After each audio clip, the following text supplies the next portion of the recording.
Hello everyone, our experiment focuses on the referendum question framing. The framing of questions can be a significant issue for those assessing referenda. The framing of a question has enormous significance for the confidence you can have in the answer. The questions the subjects were exposed to after the event contaminates the subject's opinion of what they witnessed and can manipulate the response to the situation as well. Here we have manipulated the leading question with adjectives of various intensity to study how it subconsciously affects the participant's opinion of the event and difference in their answer due to similar rooted questions being worded differently. The same questions were asked in various sets of participants, and it was noticed that the framing of the questions and its all cause had a significant impact on the responses. The independent variable of our experiment is the wording of the questions, and the dependent variable is the responses to it.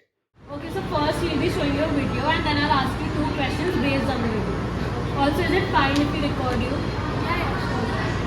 We'll show you the video. Here is the video. I'll just ask you questions, you answer it based on the video. So first one is, do you think it's fine for the watchman to be so aggressive? No, it's not. The second one is, coming on time to college important over a student's physical well-being? That's important. Yeah. Okay, so I'll be asking two questions. Just answer it with a yes or no. So, do you think this hostile behavior was needed in the video?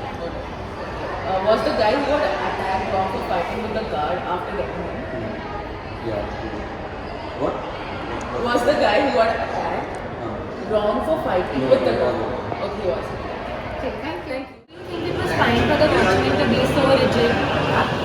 And do you think coming late to college is more important over than the students being physically hurt?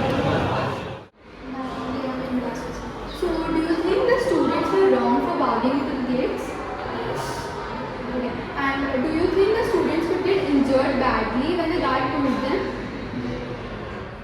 So, the first question is, do you think the students were wrong for trying to walk in? And the second question is, do you think the students could get badly injured when the guard slammed the door on them? Okay, so I'll ask you the question. Was the guy who got pushed wrong for fighting with the guard after he barged in? Yes, it is. Okay, and the second one, do you think aggression is necessary in a fight? An exception was noticed when the same set of questions were asked to the students, but it did not sway their responses because the demographic had such a firm belief when it comes to morals and a student-authority dynamic that our misleading questions did not manipulate their responses. It also can be proven that our questions and the predictable responses is a tested validity because when the same set of questions were asked to a different group of participants, the answers were same 9 out of 12 times. This was a very small scale specific event, but in conclusion, this is one of the biases that can happen along with identification and errors. And these errors can lead to people being falsely accused and convicted. Memory can be corrected by leading questions, misinterpretations of events, conversations with co-witnesses and their own expectations for what should have happened. It's this important to study these phenomena and improve the legal system to eradicate as many human biases and errors as possible. To conclude the experiment, it is evident that by changing comparable adjectives, the questions with more intense verb had a negative effect on the answers of the questions, whereas the normal degree verb lead to a more forgiving opinion, simply due to changed wording and the intentional language use.